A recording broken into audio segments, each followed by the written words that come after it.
Hello दोस्तों, मैं शारिक मलिक हाजिर हूँ एक बार फिर। उम्मीद करता हूँ अच्छे होंगे आप लोग। दोस्तों, आज की कहानी उत्तर प्रदेश के लखनऊ की है। लखनऊ में एक हेड क्वार्टर है। वहाँ पर एक 28 साल की महिला सिपाही रुचि सिंह चौहान की ड्यूटी थी। 12 फरवरी 2022 को रुचि चौहान पुलिस हेड क्वार्टर से निकलती है और अपने घर पर जाती है। लखनऊ में ही उसने अर्जुन नगर में एक किराए का रूम ले रखा था, वहाँ वो किराए पर रहती थी। हेडक्वार्टर से छूटने के बाद अपनी ड्यूटी पूरी करने के बाद वो अपने रूम पर जाती है। बिजनौर की रहने वाली थी, ठीक ठाक फैमिली थी, ठीक ठाक ज़िंदगी चल रही थी। अचानक उसकी भाभी का फ़ोन आता है। वो कॉल रिसीव करती है तो कहती है, मैं अभी कैब में हूँ, घर पहुँचकर आपको कॉल करती हूँ। उसके बाद उसने अपनी भाभी को कोई कॉल नहीं किया। उन्होंने 1 घंटे के बाद उसको फिर कॉल किया। शायद अब पहुंच गई होगी, शायद भूल गई होगी कॉल करना, तो वो दोबारा कॉल करती हैं लेकिन कॉल रिसीव नहीं होती। उसके बाद वो फिर थोड़ी देर बाद कॉल करती हैं लेकिन फिर भी कॉल रिसीव नहीं होती। फिर वो शाम को सोने से पहले एक बार कॉल करती हैं, फिर भी कॉल रिसीव नहीं होती। वो सोचती हैं शायद थकी हारी आई होगी तो इसलिए सो गई होगी या कुछ ऐसा वैसा। इसके बाद सुबह हो जाती है। 13 फरवरी को उसकी भाभी दोबारा से फिर कॉल करती हैं, लेकिन अब उसका फ़ोन स्विच ऑफ जाने लगता है। फ़ोन स्विच ऑफ जाता है तो वो थोड़ा घबराती हैं। उसके बाद वो फिर ट्राई करती हैं, फिर स्विच ऑफ, फिर 1 घंटे बाद करती हैं, फिर स्विच ऑफ। इसका होने के बाद वो काफ़ी घबरा जाती हैं और इसी हेड क्वार्टर में लखनऊ के एक उसकी सहेली रहती थी, वो भी लेडी सिपाही थी।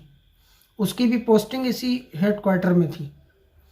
उसको वो कॉल करती हैं और बोलती हैं, रुचि से कल मेरी बात हुई थी, वो बोल रही थी मैं घर जा रही हूँ, घर जाकर कॉल करती हूँ, लेकिन अभी तक उसका कोई कॉल आया नहीं। मैंने उसको कॉल किया था लेकिन कॉल रिसीव नहीं हुआ। उसके बाद आज मैंने जब उसको कॉल की तो उसका नंबर सुबह से स्विच ऑफ जा रहा है। इलेक्शन का टाइम था, यूपी में 5 फेस में इलेक्शन होने वाले थे। तो रुचि की वो सहेली उसकी भाभी से कहती है कि उसको आज ड्यूटी पर आना चाहिए। हालांकि आज संडे का दिन है लेकिन उसको आज ड्यूटी पर आना चाहिए था क्योंकि इलेक्शन का टाइम है। तो उसकी ड्यूटी लगी है और मेरी भी ड्यूटी लगी है। वो भी परेशान होती है। खैर, वो कहती है आप परेशान मत हो सकता है किसी नेटवर्क प्रॉब्लम की वजह हो या बैटरी डिस्चार्ज हो गई हो, मैं देखती हूँ। रुचि की सहेली हेडक्वार्टर से निकलती है और अर्जुन नगर उसके रूम पर जाती है। वहाँ जाती है तो देखती है उसके रूम पर ताला लगा है। ये सब देखने के बाद वो उसके मकान मालिक से पूछती है कि रुचि को आपने देखा, कल से उसका फ़ोन नहीं लग रहा है। तो वो बताते हैं हो सकता है घर पर गई हो, जब छुट्टी होती है तो वो बिजनौर चली जाती है।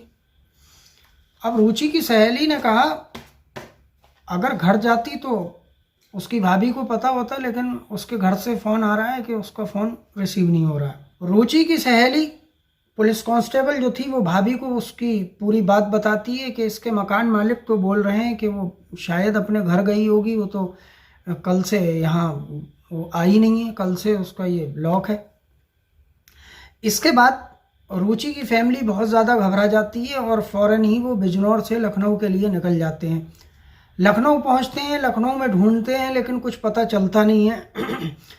इधर रुचि की जो सहेली थी उसने अपने फेसबुक अकाउंट पर उसकी एक तस्वीर डाल दी और लिख दिया कि ये कल से गायब है, अगर किसी को कुछ पता चले तो इसकी जानकारी हमें दें। अब ये जो तस्वीर थी वो सोशल मीडिया पर काफ़ी वायरल होने लगी क्योंकि लोगों ने कमेंट्स किए कि एक पुलिस वाली होकर और दूसरी पुलिस वाली को नहीं ढूंढ पा रही हैं, वैसा भी होने लगा। ये वायरल होते होते पुलिस महकमे के बड़े बड़े आला अधिकारियों तक ये तस्वीर पहुंच गई।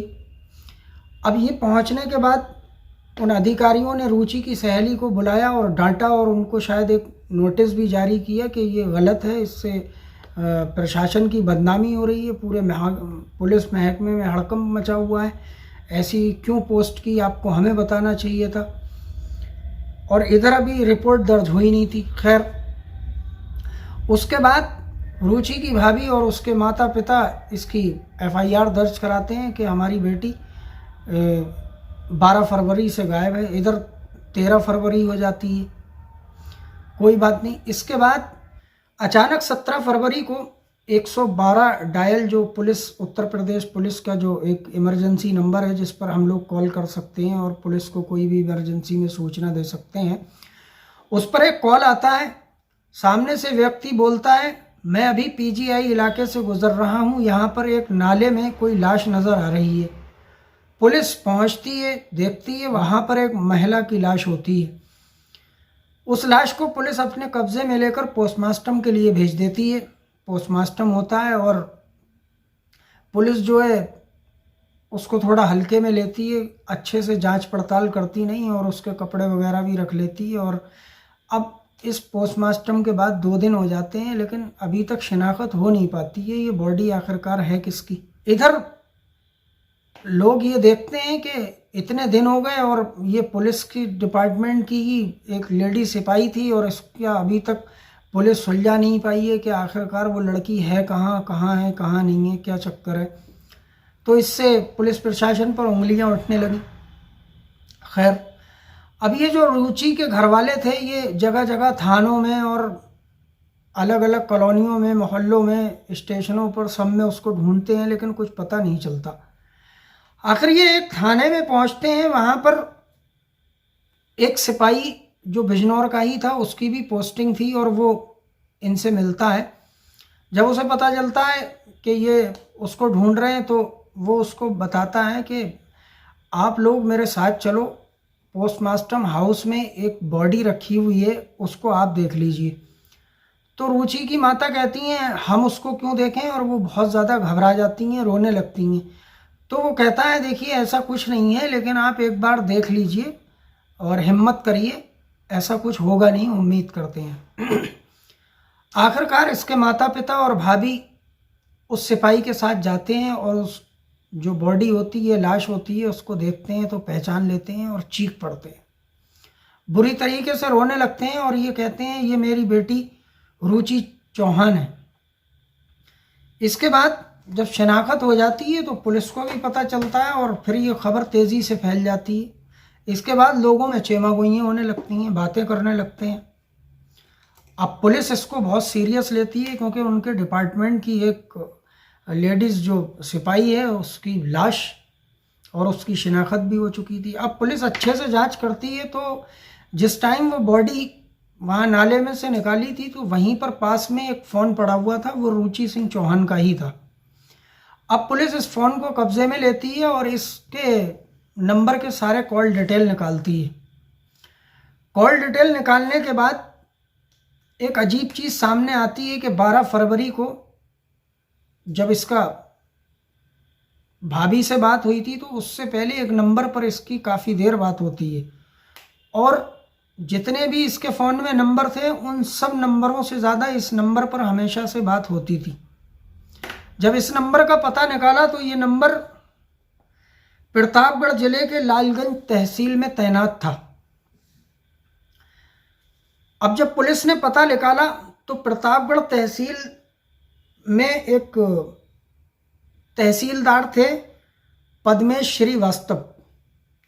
पुलिस फौरन ही वहाँ से प्रतापगढ़ के लिए निकलती है और सोचती है कि हो ना हो इस शख्स से ही इसके बारे में कुछ ना कुछ पता ज़रूर चलेगा और यही कुछ ना कुछ बता सकता है क्योंकि इसकी बहुत ज़्यादा रुचि से बात हुई है। पुलिस की टीम फौरन ही प्रतापगढ़ निकल जाती है और सुबह सुबह जब प्रतापगढ़ में पहुंचती है तो ये जो तहसीलदार थे पद्मेश श्रीवास्तव वहीं गेस्ट हाउस में रहते थे और ये वहीं पर सुबह सुबह मिल गए। पुलिस ने इन्हें पकड़ लिया और इनसे पूछताछ की। तो पहले तो काफ़ी टाइम तक ये पुलिस को घुमाते रहे, लेकिन पुलिस ने फिर अपने पुलिसिया अंदाज में पूछा। अच्छे से जब पूछताछ की तो ये टूट गए और फिर इन्होंने एक कहानी सुनाई। कहानी यूँ थी, रुचि की 2019 में शादी होती है। रुचि के साथ जहाँ पहले रुचि ड्यूटी करती थी वहीं पर एक सिपाही भी ड्यूटी करता था, उसका नाम था नीरज। नीरज से इसकी बातचीत होती है बातचीत आगे बढ़ती है, एक दूसरे को प्यार हो जाता है और ये अपनी खुशी से, परिवार की खुशी से एक दूसरे से शादी कर लेते हैं। शादी होने के बाद कुछ टाइम के बाद नीरज की पोस्टिंग अलग थाने में हो जाती है और ऋषि की पोस्टिंग अलग थाने में हो जाती है। ये सब चलता रहता है। इधर रुचि सोशल मीडिया पर एक्टिव थी।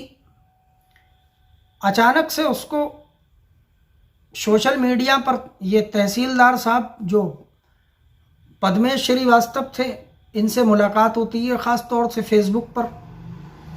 इससे मुलाकात होने के बाद इनसे बातचीत होती है। बातचीत होने के बाद नंबर एक्सचेंज होते हैं। नंबर एक्सचेंज होने के बाद इनसे बात होने लगती है। बात होते होते इन दोनों में प्यार हो जाता है और फिर ये दोनों आपस में मिलने लगते हैं। ये सब चलता रहता है, कोई बात नहीं। लेकिन कुछ टाइम के बाद रुचि के हस्बैंड नीरज को ये पता चल जाता है कि रुचि जो है किसी तहसीलदार से बात करती है और उससे मिलती भी है। नीरज इसका विरोध करता है। जब नीरज इसका विरोध करता है तो वो रुचि जो होती है वो तहसीलदार साहब को बताती है कि मेरे पति को पता चल चुका है, अब मैं क्या करूं। तो तहसीलदार उसको, रुचि को बोलता है घबराने की ज़रूरत नहीं है, तुम उससे डिवोर्स ले लो और वो अगर कुछ कहे तो उससे कहना मैं तेरे ऊपर दहेज उत्पीड़न का मामला दर्ज करा दूंगी और तेरी ज़िंदगी खराब हो जाएगी, तू सिपाही है, तेरी नौकरी भी चली जाएगी। रुचि प्यार में पागल, प्यार में अंधी, ठीक ऐसा ही करती है और अपने पति नीरज से कहती है मुझे तुमसे डिवोर्स चाहिए वरना मैं तुम्हारे ऊपर मुकदमा कर दूंगी। अच्छा, नीरज को सारी हकीकत पता चल चुकी थी। उसे पता था ये तहसीलदार से मिलती है और उससे इसका अफेयर चल रहा है। ये सब सोचकर सिपाही भी, नीरज जो थे, वो सोचते हैं कि चलो ठीक है, इससे पीछा कटेगा, डिवोर्स मांगती है तो दे देते हैं, आखिरकार इसकी सच्चाई क्या है मैं जानता ही हूँ। इसके बाद उन दोनों की तलाक हो जाती है और अब रुचि आज़ाद थी। रुचि जब चाहे जितना चाहे तहसीलदार से मिल सकती थी। लेकिन किस्मत और वक्त पलटते देर नहीं लगती। कुछ टाइम के बाद तहसीलदार की बीवी को पता चल जाता है कि तहसीलदार साहब किसी रुचि नाम की लेडीज़ पुलिस वाली से बात करते हैं और उससे मिलते हैं। वो इसका विरोध करती है और बोलती है ये अच्छी बात नहीं है, तुम उससे बात करना छोड़ दो वरना अच्छा नहीं होगा। इधर रुचि अब तहसीलदार साहब के ऊपर प्रेशर बनाती है कि आप शादी करो, आपने मुझसे कहा था मैं तुमसे शादी कर लूँगा, तुम अपने हस्बैंड से तलाक लो, मैंने तुम्हारे कहने से तलाक भी ले ली, अब तुम मुझसे शादी करो। और इधर तहसीलदार को उसकी बीवी परेशान कर रही थी कि तुम उससे बात करना छोड़ो वरना अच्छी बात नहीं होगी, मैं फिर इसके खिलाफ कुछ ना कुछ ठोस कदम उठाऊंगी। अब तहसीलदार साहब बहुत परेशान, किया जाए तो आखिरकार किया जाए। अब जब इसकी बीवी को पता चला तहसीलदार की, तो रुचि ने नोट किया कि कुछ दिन से ये तहसीलदार जो है मुझसे बहुत कम बात कर रहा है और मुझसे बचने की कोशिश कर रहा है, इग्नोर कर रहा है। वो इसका विरोध करती है और उससे कहती है कि तुम शादी करोगे या नहीं। तहसीलदार कहता है तुम मुझे कुछ टाइम दो, फरवरी का महीना था, वो कहता है लगभग जून में हम लोग शादी करेंगे। इसके बाद तहसीलदार साहब प्रतापगढ़ से निकलते हैं और सीधे लखनऊ के लिए चले जाते हैं। साथ में अपना एक दोस्त भी लेते हैं। उनके दोस्त का नाम था नामवर सिंह।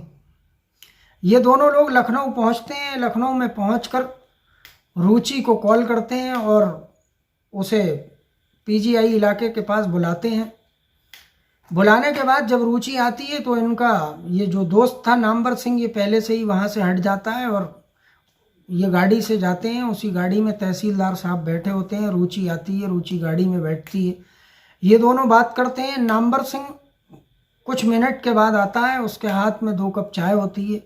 एक कप चाय वो रुचि को देता है और दूसरा कप तहसीलदार साहब को देता है। दोनों लोग चाय पी लेते हैं। 15 मिनट, लगभग 15 मिनट के बाद रुचि अचानक से बेहोश हो जाती है। इन लोगों ने पहले से ही प्लान कर रखा था और रुचि की चाय में बेहोशी की दवा मिला दी थी। अब ये नामवर सिंह जो था ये ड्राइवर सीट पर बैठता है, पीछे तहसीलदार साहब बैठते हैं और वहाँ से गाड़ी निकल जाती है। कुछ दूर चलने के बाद एक सुनसान जगह पर एक नाले में उसको फेंकते हैं, लेकिन पहले उसका गला घोंटते हैं। और पोस्टमार्टम रिपोर्ट जो आई थी उसमें डॉक्टर्स ने बताया भी था कि इसकी गला घोटने से मौत हुई है। ये कहानी तहसीलदार सुनाता है तो पुलिस भी दंग रह जाती है। उसके बाद एक चौंकाने वाली बात सामने ये आई थी कि जिस दिन ये 12 फरवरी को जब ये निकला था प्रतापगढ़ से ये तहसीलदार, तो इसकी पत्नी ने कहा था तुम शाम के वक्त कहाँ जा रहे हो, ये 11 फरवरी को निकला था। तो उसने बोला मैं तुम्हारे ही काम से जा रहा हूँ। तो वो बोलती है हाँ तुम, मुझे पता है तुम रुचि से मिलने जा रहे हो, आज मेरा काम पूरा कर कर ही आना और रुचि का काम करके ही आना। तो इससे पता चला कि कहीं ना कहीं इस प्लानिंग में, इस साजिश में इस तहसीलदार की पत्नी भी मिली हुई थी। इसके बाद ये बयान जो था ये खुद तहसीलदार ने पुलिस को दिया था। इसके बाद इनके खिलाफ मुकदमा होता है, तीनों को कत्ल का आरोपी ठहराया जाता है। इसमें तहसीलदार, उसकी पत्नी और उसका दोस्त नामवर सिंह होता है। तो आपने देखा दोस्तों किस तरीके से एक महिला सिपाही ने एक तहसीलदार के लिए, झूठे प्यार के लिए अपने पति से, जो अच्छा खासा एक कांस्टेबल था, ये भी एक कांस्टेबल थी, इसने उसको तलाक दे दी और ये प्यार में ऐसी अंधी हो गई कि इसने इसके झांसे में आकर उससे डिवोर्स ले लिया। और आखिरकार अंजाम क्या हुआ आप लोगों ने सुना ही, उसकी लाश मिलती। तो सब ये दुनिया में होता रहता है, अफसोसजनक है। इसलिए सावधान रहें, सतर्क रहें, अपना ख्याल रखें। ये आज की कहानी थी दोस्तों, उम्मीद करता हूँ अच्छी लगी होगी। हर रोज़ की तरह कल भी मैं आपको कहानी सुनाऊंगा, इसलिए आप लोग जो भी नए हैं, जिसने भी मेरे चैनल को सब्सक्राइब नहीं किया है वो प्लीज़ सब्सक्राइब कर लें और वीडियो को लाइक कर दें, शेयर कर दें, ताकि मेरी हिम्मत बनी रहे और मैं आगे भी आपको कहानी सुनाता रहूं। अच्छा दोस्तों, एक चीज़ और, मैं जो कहानी सुनाता हूं उसमें कहीं भी मुझसे कुछ छूट रहा हो, कुछ भूल रहा हूं, तो आप लोग मुझे कमेंट्स करके बता सकते हैं या फिर मुझे ईमेल भी कर सकते हैं। मेरा ईमेल एड्रेस है shariksuperstar@gmail.com। अभी मैंने कुछ दिन पहले एक कहानी जो फेसबुक के मजाक की वजह से जो कत्ल होता है वो कहानी सुनाई थी, और एक कहानी मैंने और सुनाई थी जो दिल्ली में एक मर्डर होता है माँ बाप का, उनकी। तो उसमें मैंने किसी का नाम गलत लिया था, तो मुझे एक साहब ने मेल करके बताया, उनका बहुत बहुत शुक्रिया। मैंने जिक्र भी किया था एक वीडियो में। तो आप लोग भी मुझे मेल कर सकते हैं और अपनी बात बता सकते हैं। कहीं की आपको कहानी सुनना हो जो मेरी नॉलेज में ना हो वो आप बताएं, मैं वो कहानी भी सुनाने की कोशिश करूँगा। चलता हूँ दोस्तों, जय हिंद, जय भारत।